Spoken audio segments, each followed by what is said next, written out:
എല്ലാവർക്കും നമസ്കാരം. ഒരു വർഷം ശക്തി സാധകർ 4 നവരാത്രികൾ ആചരിക്കണം എന്നാണ് പറയപ്പെടുന്നത്. അതിൽ തന്നെ അശ്വിന നവരാത്രിയും ചൈത്ര നവരാത്രിയും വളരെയധികം ആഘോഷത്തോടുകൂടി എല്ലാവരും കൂടിച്ചേർന്ന് ആചരിക്കുമ്പോൾ മാഘനവരാത്രിയും ആഷാഢ നവരാത്രിയും ഗോപ്യമായിട്ട് ഗുപ്തമായിട്ട് ആചരിക്കണം എന്നാണ് പറയപ്പെടുന്നത്. അപ്പോൾ ഈ വരുന്ന ജൂലൈ 15 മുതൽ ആഷാഢ നവരാത്രി ആരംഭിക്കുകയാണ്.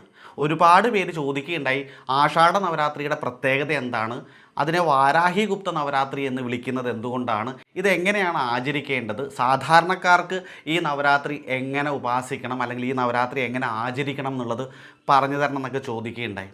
അപ്പോൾ തീർച്ചയായിട്ടും എല്ലാവരും ചോദിച്ചതുകൊണ്ട് തന്നെ ആ ചോദ്യത്തിനുള്ള മറുപടി എന്ന രൂപത്തിൽ ഈ നവരാത്രിയെക്കുറിച്ച് അറിയാവുന്ന കാര്യങ്ങൾ പറഞ്ഞു തരാം. ഗുപ്ത നവരാത്രി എന്ന് പറയുന്നത് തന്നെ ഇപ്പം ഒരു വർഷത്തിൽ 4 നവരാത്രി നമ്മൾ ആചരിക്കുമ്പോൾ ഈ ചൈത്ര നവരാത്രിയും അശ്വിന നവരാത്രിയും ശരിക്കും ബാഹ്യമായ ഒരു തരം ആചാരമായിട്ട് നമുക്ക് കാണാം. ആന്തരികമായിട്ട് കുണ്ടലിനി ഉദ്ധാരണത്തിനും മന്ത്രസിദ്ധിക്കും ഒക്കെ വേണ്ടിയിട്ട് ആചരിക്കണം എന്ന് പറയുമ്പോഴും അവിടെ ദുർഗാദേവിയുടെ 9 ഭാവങ്ങളെ ആരാധിക്കുന്ന ക്രമത്തിൽ 5 ഇന്ദ്രിയങ്ങളെയും തൃപ്തിപ്പെടുത്തുന്ന വിധത്തിൽ വേണമെങ്കിൽ ആഘോഷിക്കുന്നു, ആചരിക്കുന്നു എന്ന് ചിന്തിക്കാവുന്നതാണ്. കാരണം അവിടെയുള്ള പൂജകളായാലും സാധനയായാലും ക്രമങ്ങളായാലും എല്ലാം 5 ഇന്ദ്രിയങ്ങളെ ബാഹ്യലോകത്ത് നടത്തുന്ന അനുഷ്ഠാനങ്ങളിലൂടെയാണ് കൂടുതലും സാധാരണ ജനങ്ങൾ ഇതിനെ ആചരിക്കുന്നത്. ഇതേ സമയത്ത് തന്ത്രസാധകർ, ശക്തി ഉപാസകരെ സംബന്ധിച്ചിടത്തോളം അവർക്ക് 2 നവരാത്രികൾ ഗോപ്യമായിട്ട്, അതായത് പൂർണ്ണമായും ബാഹ്യലോകത്തിൽ നിന്ന് അകന്ന് നിന്നുകൊണ്ട് അവരുടെ ഉപാസനാമൂർത്തിയെ സിദ്ധമാക്കുന്നതിന് ആന്തരികമായ ഒരു സാധനാ പ്രക്രിയയിലൂടെ അവർ കടന്നു പോകേണ്ടതായിട്ടുണ്ട്.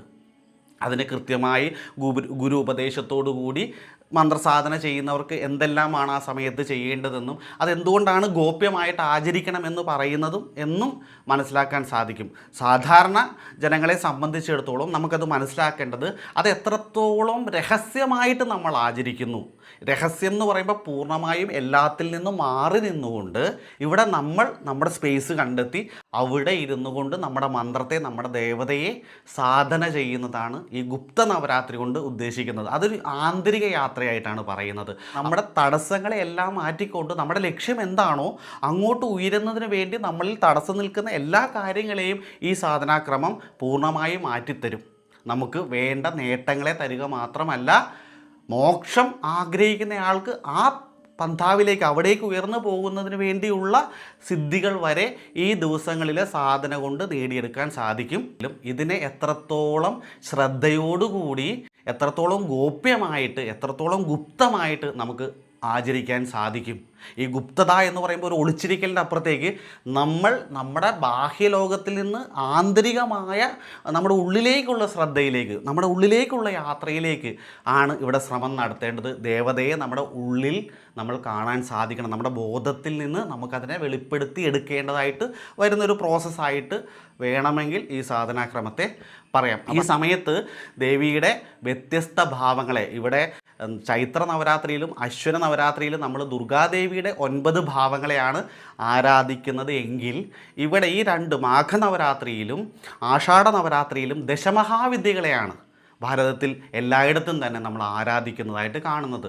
ഇത് തന്നെ സാധാരണ ജനങ്ങൾ ഈ ദിവസങ്ങളിൽ എന്ത് ചെയ്യണമെന്ന് ചോദിച്ചാൽ തീർച്ചയായിട്ടും സാധാരണ എന്നൊന്നല്ല പറയുക, ഈ വിഷയത്തിലേക്ക് ശ്രദ്ധ വന്നിട്ടുള്ളവർ, അധിക നാളായിട്ടില്ല, കുറച്ച് നാളായിട്ട് ഈ വിഷയങ്ങളിൽ ശ്രദ്ധ വരികയും ഇത് പഠിച്ചുകൊണ്ടിരിക്കുകയും ചെയ്യുകയാണ്. അവർ തുടക്കക്കാർ എന്നുള്ള അർത്ഥത്തിൽ മാത്രമാണ് സാധാരണക്കാർ എന്ന് പറഞ്ഞത്.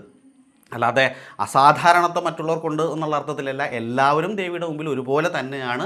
നമ്മളെല്ലാം ജന്മജന്മാന്തരങ്ങളായിട്ട് നടത്തുന്ന ഒരു അന്വേഷണത്തിൻ്റെ ഭാഗമാണിത്. ദേവിയുടെ ഏത് ഭാവത്തെ നമ്മൾ ആരാധിച്ചാലും പ്രകൃതിയിലെ എല്ലാ ചൈതന്യവും നിറഞ്ഞു നിൽക്കുന്നുണ്ട്. അപ്പോൾ നമ്മൾ ഏത് ഭാവത്തെ ആരാധിച്ചാലും അതെല്ലാം നമുക്ക് സിദ്ധമായി വരുന്ന ഒരു സമയമാണ് ഈ പറയുന്ന ആഷാഢ നവരാത്രി എന്ന് പറയുന്നത്.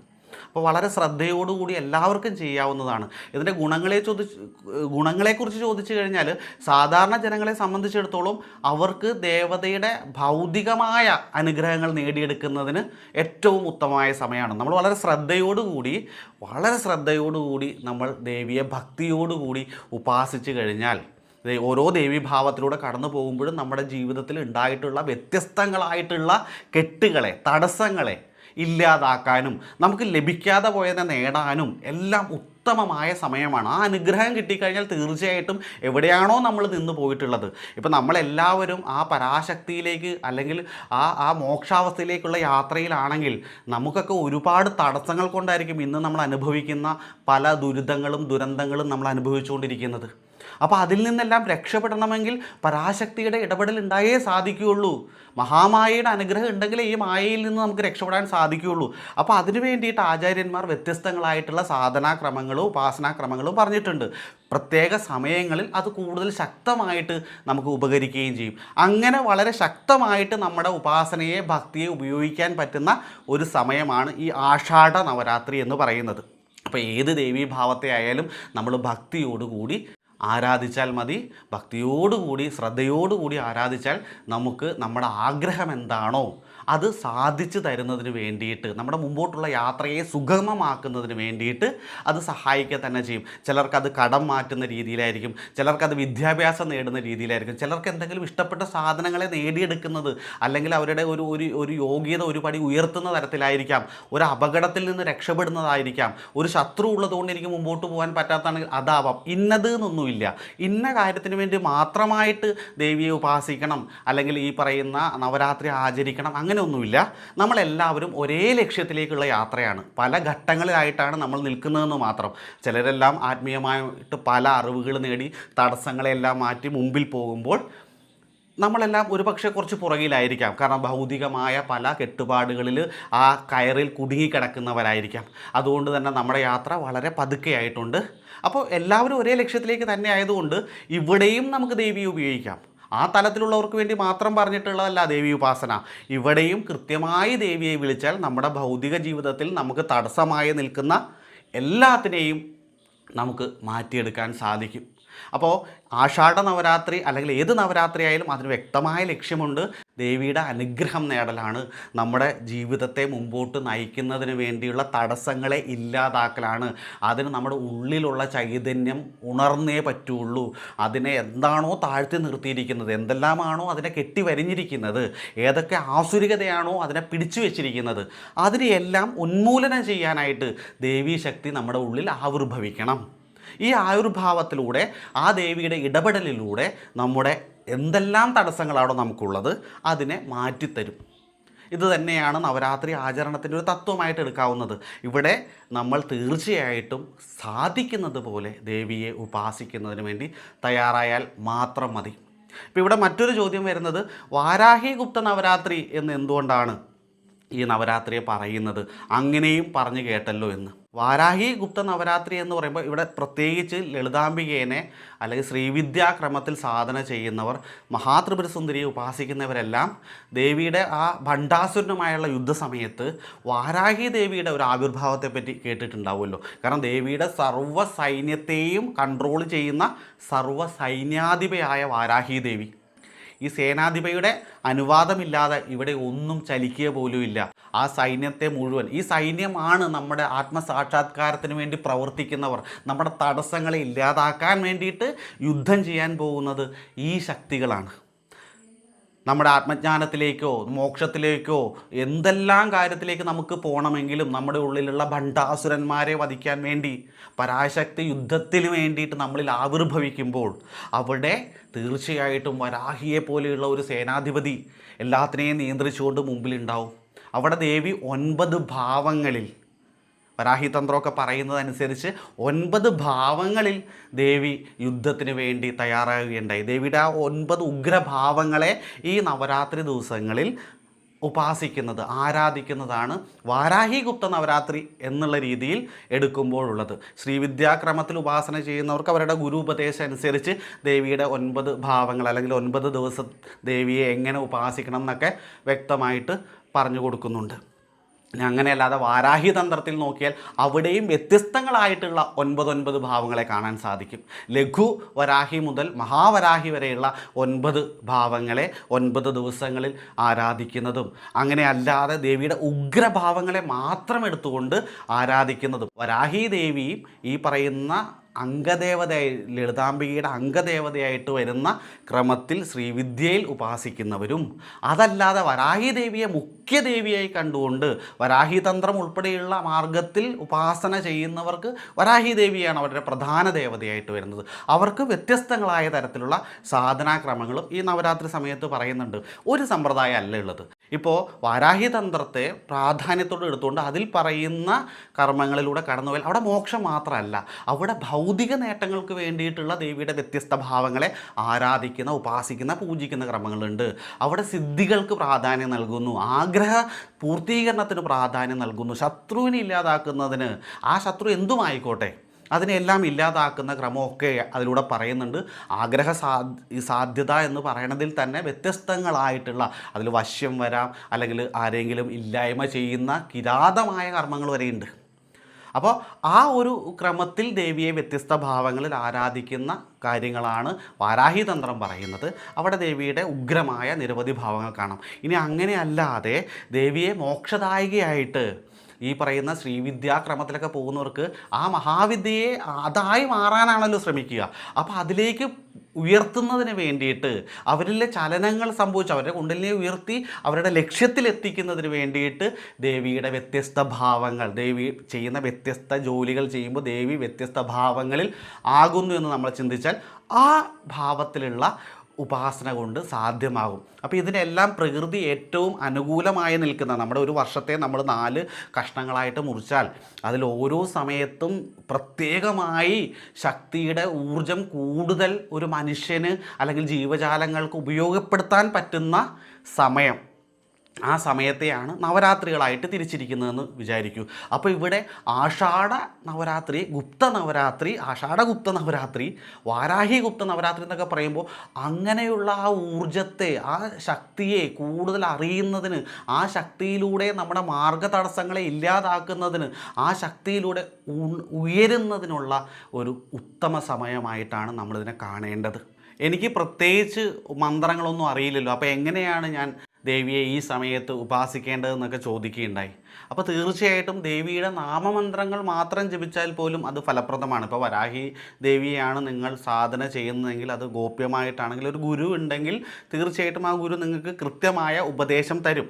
ഓരോ ഭാവത്തിലുള്ള ദേവിയുടെ നാമമന്ത്രങ്ങളെ ജപിച്ചാൽ പോലും തീർച്ചയായിട്ടും ഈ സമയം നമുക്ക് ഉപകാരപ്പെടുന്നതാണ്. ഇനിയിപ്പോൾ വരാഹി ദേവിയുടെയോ അല്ലെങ്കിൽ ദശമഹാവിദ്യകളുടെയോ ഒന്നും നാമമന്ത്രങ്ങളോ കാര്യങ്ങളോ നമുക്ക് അറിയില്ലെങ്കിൽ കുഴപ്പമില്ല. ലളിതാ സഹസ്രനാമം നിത്യവും പാരായണം ചെയ്യാൻ സാധിച്ചാൽ അത് വളരെ ഉപകാരപ്രദമാണ്. അതുപോലെ തന്നെയാണ് സപ്തശതി, അതായത് ദേവീ മാഹാത്മ്യം, ദുർഗാ സപ്തശതി എന്ന് പറയണ ദേവീ മാഹാത്മ്യം, അത് നിത്യവും പാരായണം ചെയ്യാൻ സാധിച്ചാൽ അതും ഉത്തമമാണ്. ഇനി ഏതെല്ലാം നാമമന്ത്രങ്ങൾ നമുക്ക് ഭക്തിയോടുകൂടി ദേവിയിലേക്ക് നമ്മുടെ ശ്രദ്ധയെ കൊണ്ടെത്തിക്കാൻ സാധിച്ചാൽ അവിടെ നമ്മൾ വിജയിച്ചു. തീർച്ചയായിട്ടും നമ്മൾ പല തരത്തിലുള്ള തടസ്സങ്ങൾ അനുഭവിക്കുന്നവർ, വിഷമങ്ങൾ അനുഭവിക്കുന്നവരായിരിക്കും. അതുകൊണ്ടായിരിക്കാം പലപ്പോഴും നമ്മൾ യൂട്യൂബിലും മറ്റ് സ്രോതസ്സുകളിലുമൊക്കെ പലപ്പോഴും ദേവിയെക്കുറിച്ചും മന്ത്രങ്ങളെക്കുറിച്ചൊക്കെ അന്വേഷിക്കുന്നത്.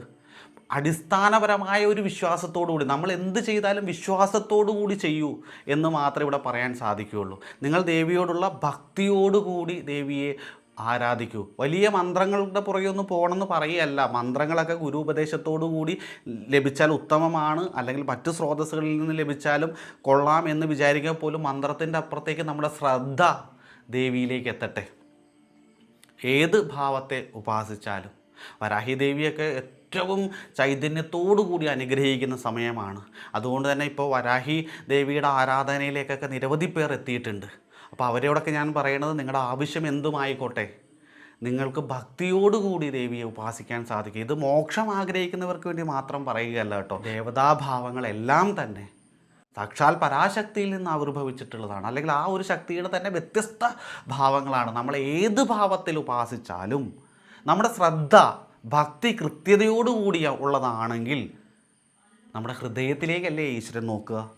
അപ്പോൾ ഏത് ഭാവത്തിലുള്ള ദേവിയെ ഉപാസിച്ചാലും, ഏത് ഭാവത്തിലുള്ള ദേവനെ ഉപാസിച്ചാലും ഉപാസകൻ്റെ ഹൃദയത്തിലേക്കാണ് ദേവത നോക്കുന്നത് എന്നുള്ളത് കൊണ്ട് തന്നെ നിങ്ങൾ എങ്ങനെ ഉപാസിച്ചാലും അത് തെറ്റ് ശരി അവിടെ നിൽക്കട്ടെ. ഭക്തിയാണോ, സ്വാർത്ഥതയല്ലല്ലോ. ആർക്കെങ്കിലും മോശം ഉണ്ടാവാത്ത രീതിയിൽ, മറ്റുള്ളവർക്ക് ഒരു വിധത്തിലുള്ള സങ്കടം ഉണ്ടാവാത്ത രീതിയിൽ ആരാധന നടത്തിക്കോളൂ, ഉപാസിച്ചോളൂ. കൂടുതൽ അറിവ് ലഭിക്കുന്നതിന് വേണ്ടി നമുക്ക് ദേവിയോട് പ്രാർത്ഥിക്കാം. ആദ്യത്തെ ദിവസം കലശം സ്ഥാപിച്ചുകൊണ്ടാണ് ആരാധന പൂജാക്രമങ്ങളൊക്കെ ആരംഭിക്കുന്നത്. അതിനൊരു പ്രത്യേക മുഹൂർത്തമൊക്കെ ഉണ്ടാവും. പക്ഷേ തുടക്കക്കാരെ സംബന്ധിച്ചിടത്തോളം അതിനെക്കുറിച്ചൊക്കെ വ്യക്തമായ അറിവില്ല എങ്കിൽ വേറെ ഒന്നുമില്ല, നമ്മൾ സാധാരണ നവരാത്രി ആചരിക്കുന്നത് പോലെ തന്നെ രാവിലെ എഴുന്നേറ്റ് കുളി കഴിഞ്ഞ് ദേവിയുടെ നാമമന്ത്രങ്ങളൊക്കെ ജപിച്ച് പറ്റുമെങ്കിൽ വ്രതം എടുക്കുക. അപ്പോൾ ദേവീ വ്രതങ്ങളെക്കുറിച്ച് ഇതിനു മുമ്പ് നമ്മൾ പറഞ്ഞിട്ടുണ്ട്. ദേവി അന്നപൂർണ്ണ ആയതുകൊണ്ട് തന്നെ പട്ടിണി കിടന്നുകൊണ്ടുള്ള ഒരു ആഹാരം പൂർണ്ണമായും ഉപേക്ഷിച്ചുകൊണ്ടുള്ള ഒരു വ്രതം ഒരിക്കലും ശരിയാവില്ല. വ്രതഭക്ഷണം തന്നെ കഴിക്കാൻ ശ്രമിക്കുമ്പോൾ പോലും ഒരു നേരം അരിയാഹാരം കഴിച്ചുകൊണ്ട് തന്നെ, അന്നം സ്വീകരിച്ചുകൊണ്ട് തന്നെ വ്രതം എടുക്കുക. മറ്റ് സമയങ്ങൾ പൂർണ്ണമായിട്ടും വ്രതത്തിൻ്റെ ചിട്ടയോടുകൂടി തന്നെ, അതായത് ആഹാരം ഇപ്പോൾ ഒരു നേരം ആഹാരം കഴിച്ചു, മറ്റ് സമയങ്ങളിൽ പഴങ്ങളോ പഴച്ചാറുകളൊക്കെ കഴിച്ചുകൊണ്ട് പറ്റുമെങ്കിൽ, പിന്നെ ഈ ഒരുപാട് അസുഖങ്ങളും ഷുഗറും കൊളസ്ട്രോളും ഒക്കെ ഉള്ളവർ അവരെ കൊണ്ട് കഴിയുന്ന വിധത്തിൽ നമ്മുടെ ചിന്ത, നമ്മുടെ ഭാവം അതിനായിരിക്കും പ്രാധാന്യം. ഇത് നമ്മുടെ ആ ഒരു ദിവസത്തെ പൂർണ്ണമായും ദേവിക്ക് സമർപ്പിക്കുകയാണല്ലോ ചെയ്യുക. നമ്മൾ ഉപവാസം എന്ന് പറയുമ്പോൾ, വ്രതം എന്ന് പറയുമ്പോൾ തീവ്രമായി നമ്മളത് സമർപ്പിക്കുകയാണ്. അപ്പോൾ അതുകൊണ്ട് തന്നെ നമ്മളാൽ കഴിയുന്ന വിധത്തിലെല്ലാം ദേവീ നാമങ്ങൾ ജപിച്ചുകൊണ്ട് ദേവിയെ സ്മരിച്ചുകൊണ്ട് നമ്മൾ മുമ്പോട്ട് പോവുക. ഈ സന്ധ്യാസമയത്ത് ജോലിയൊക്കെ പോകുന്നവരാണെങ്കിൽ ജോലിയെല്ലാം കഴിഞ്ഞ് വന്ന് സന്ധ്യാസമയത്ത് വിളക്ക് കത്തിച്ച് വെച്ചതിന് ശേഷം ദേവിയുടെ നാമങ്ങളും മന്ത്രങ്ങളൊക്കെ ജപിക്കുക. ദേവി മഹാത്മ്യമൊക്കെ പാരായണം ചെയ്യുന്നത് പോലെ തന്നെ നാമമന്ത്രങ്ങളായാൽ പോലും അതെല്ലാം ജപിച്ചുകൊണ്ടേയിരിക്കുക. പ്രാധാന്യത്തോടുകൂടി ചെയ്യേണ്ടത് ഇതാണ്. ദേവിയെ എപ്പോഴും സ്മരിച്ചുകൊണ്ടിരിക്കുക. നമ്മുടെ സമയം ദേവിക്ക് സമർപ്പിച്ചേക്കുക. നമ്മളതിൻ്റെ ഇടയിൽ ജോലിക്ക് പോകേണ്ടവരാണ്, ജോലി ഉപേക്ഷിക്കാൻ പറ്റില്ലെങ്കിൽ കുഴപ്പമില്ല. പക്ഷെ അവിടെ എല്ലാം പരാശക്തി ദേവിയെ ആരാധിച്ചുകൊണ്ട് ചിന്തിച്ചുകൊണ്ടിരിക്കുക. ദേവിയുടെ വ്യത്യസ്തങ്ങളായിട്ടുള്ള രൂപങ്ങളും സ്തോത്രങ്ങളും എല്ലാം സ്മരിച്ചുകൊണ്ടിരിക്കുക. ശ്രദ്ധാരൂപിണി ദേവിയാണ്, ബുദ്ധിരൂപിണി ദേവിയാണ്. നമ്മൾ എല്ലായിടത്തും ദേവിയെ കാണാൻ ശ്രമിക്കുക. ആഹാരക്രമത്തിലൊക്കെ വലിയ നിയമങ്ങളല്ല. നമ്മൾ പഞ്ചമി വ്രതം എടുക്കുമ്പോൾ ചെയ്യുന്ന കാര്യങ്ങൾ തന്നെ ഈ പറയുന്ന 9 ദിവസവും ചെയ്താൽ മതി. മത്സ്യമാംസാദികൾ ഉപേക്ഷിച്ചുകൊണ്ട് പരമാവധി ഒരു നേരം ആഹാരം കഴിച്ച് മറ്റ് സമയങ്ങളിൽ ലൈറ്റായിട്ടുള്ള പഴങ്ങളോ പഴവർഗ്ഗങ്ങളോ ഒക്കെ കഴിച്ചുകൊണ്ടുള്ള ആ തരത്തിലുള്ള വ്രതം എടുക്കുക. വ്രതം ഭക്ഷണം ഉപേക്ഷിക്കുന്നത് കൊണ്ട് മാത്രമാവില്ല, പൂർണ്ണമായും നമ്മുടെ സമയത്തെ ഭഗവതിക്ക് നൽകാനും കൂടി സാധിക്കുക എന്ന് പറയില്ലേ. കാരണം എന്താ, പലരും ടി വി വെച്ച് സിനിമ കണ്ടുകൊണ്ടിരിക്കുന്നത് കാണാം, മറ്റു പലരും മൊബൈലിൽ സിനിമകളൊക്കെ കാണുന്നത് കാണാം. അതൊക്കെ ഒഴിവാക്കി നമ്മുടെ ചിന്തയിൽ പൂർണ്ണമായും ദേവിയെ കൊണ്ടുവരാൻ ശ്രമിക്കുക. ഇനിയിപ്പോൾ ഇതൊക്കെ ഉപേക്ഷിക്കാൻ പറ്റാത്തവരാണെങ്കിൽ ഇതിലൊക്കെ ഭക്തിപരമായി ദേവിയുടെ കീർത്തനങ്ങളോ ദേവിയുടെ ആ തരത്തിലുള്ള എന്തെങ്കിലുമൊക്കെ കാണാൻ ശ്രമിച്ചാൽ പോലും നമ്മുടെ ഏതോ ഒരു ശ്രദ്ധയിൽ അപ്പോഴും ദേവി വരുന്നുണ്ടല്ലോ. അപ്പോൾ അങ്ങനെയൊക്കെ പരമാവധി നമ്മുടെ ഈ ദിവസത്തെ ദേവിക്ക് സമർപ്പിക്കുക. ജപം ചെയ്യേണ്ട സമയത്ത് ജപം നടത്തുക. ഉപദേശം കിട്ടിയിട്ടുള്ളവരാണെങ്കിൽ കൃത്യമായിട്ട് അത് ചെയ്യുക. അല്ലാത്തവർ ഭക്തിയോടെ നാമം ജപിച്ചാൽ മതിയെന്നേ. ഏറ്റവും വലിയ കാര്യം അതാണ്. നമുക്ക് നമ്മുടെ നമ്മുടെ ചിന്തയിൽ എപ്പോഴും ദേവി ഉണ്ടാവട്ടെ. എന്നിട്ട് ദേവിയുടെ നാമമന്ത്രങ്ങൾ ജപിക്കുക. ഗോപ്യം എന്ന് പറയുമ്പോൾ അതൊരു ആന്തരിക യാത്രയാണ്, അതൊരു അനുഭൂതിയാണ്. കൃത്യമായി ആ സാധന ചെയ്താൽ എല്ലാവർക്കും തന്നെ ഗുണം കിട്ടുക തന്നെ ചെയ്യും. അപ്പോൾ ഗുരു ഉള്ളവർ ആ നിർദ്ദേശപ്രകാരം ചെയ്യുക. അല്ലാത്തവർ ഈ 9 ദിവസവും കൃത്യമായി നമ്മൾ പഞ്ചമിയുടെയൊക്കെ വ്രതം എടുക്കുന്ന പോലെ വ്രതം അങ്ങനെ തന്നെ എടുത്തുകൊണ്ട് ദേവീ സ്മരണയിൽ ദേവീ ചിന്തയിൽ പൂർണ്ണമായും നമ്മുടെ ഉള്ളിലേക്ക്, നമ്മുടെ അകത്തുള്ള ഫ്രെയിമിൽ അല്ലെങ്കിൽ അവിടെ ദേവിയെ നമുക്ക് കാണാൻ സാധിക്കണം. അന്തർയാത്ര എന്ന് വേണമെങ്കിൽ പറയാം. അവിടെ നമ്മൾ ദേവിയെ കണ്ടെത്തുക തന്നെ ചെയ്യും. നമ്മുടെ ശ്രദ്ധ അകത്തേക്കാക്കിക്കൊണ്ട് നമ്മൾ ജപം നടത്തുക. കൂടുതൽ കാര്യങ്ങൾ അറിയണം എന്നുള്ളവർ നമ്മുടെ നമ്പറിലേക്ക് വിളിച്ചാൽ മതി. സമയം പോലെ പറഞ്ഞു തരാം. വാട്സപ്പിൽ മെസ്സേജ് വിട്ടാലും നിങ്ങളുടെ ചോദ്യങ്ങൾക്കൊക്കെ പരമാവധി ഉത്തരം തരാൻ ശ്രമിക്കുന്നുണ്ട്. എന്നാലും ഒരുപാട് മെസ്സേജുകളൊക്കെ വരുമ്പോൾ പലപ്പോഴും മറുപടി തരുന്നതിന് കുറച്ച് കാലതാമസമൊക്കെ വരും. പക്ഷേ ഈ നവരാത്രി ആചരണവുമായി ബന്ധപ്പെട്ടുള്ള കാര്യങ്ങളൊക്കെ ആണെങ്കിൽ തീർച്ചയായിട്ടും നിങ്ങൾ ചോദിച്ചാൽ പരമാവധി വേഗത്തിൽ തന്നെ ഉത്തരം നൽകാം. മറ്റ് വിഷയങ്ങളായാലും ഇനിയിപ്പം ഉപാസനാപരമായാലും നിങ്ങളുടെ വേറെ എന്തെങ്കിലും പ്രത്യേകിച്ചുള്ള കാര്യങ്ങളെക്കുറിച്ച് നിർദ്ദേശം വേണം, അല്ലെങ്കിൽ ഒരു കാര്യം സംസാരിക്കാനുണ്ടെങ്കിലും തീർച്ചയായിട്ടും നിങ്ങൾക്ക് മെസ്സേജ് വിളിക്കുകയോ ചെയ്യാവുന്നതാണ്. കഴിയുന്നത് പോലെ ഈ ആഷാഢ നവരാത്രി എല്ലാവരും ആചരിക്കാൻ ശ്രമിക്കുക. എല്ലാവരെയും ദേവി അനുഗ്രഹിക്കട്ടെ.